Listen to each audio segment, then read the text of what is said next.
Donald Trump's America, casting a lonely shadow at the COP23 climate summit. Nations have been reaffirming their pledges to the Paris Accord and reflecting on the US withdrawal.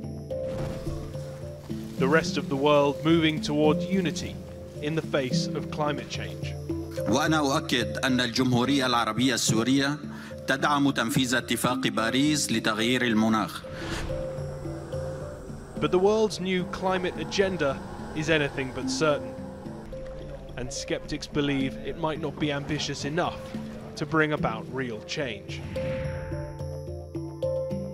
2017 is set to be among the hottest 3 years on record. The global average temperature is 1.1 degrees above pre-industrial levels, prompting concerns the Paris Agreement will fall short of its goals. What does the US absence matter if the plan was always doomed to fail? This year's UN Environment Emissions Gap Report has rung alarm bells. We no longer have the luxury of time. We need to rapidly reduce emissions. We must not fail our people.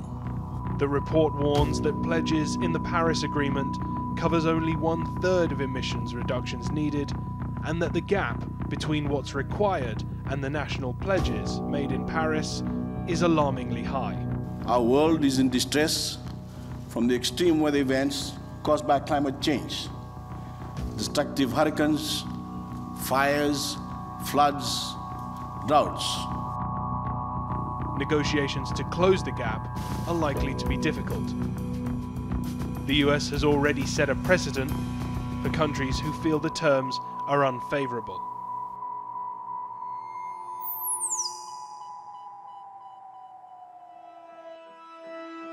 The Warsaw Mechanism is a fund to help countries experiencing the worst effects of climate change, offering $100 billion worth of loss and damage payments.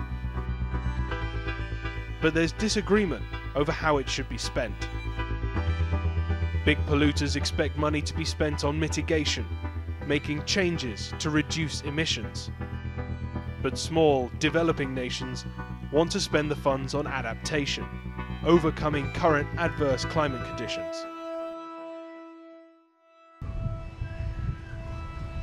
Fiji is one such nation. Climate change means Fiji is dealing with rising sea levels, increased storm intensity, ocean acidification, and damaged ecosystems. But Fiji's emission readings could not be further from the world's leading polluter, the United States. If stopping and then reversing climate change is to be an achievable goal, targets set by the Paris Accords will have to be raised.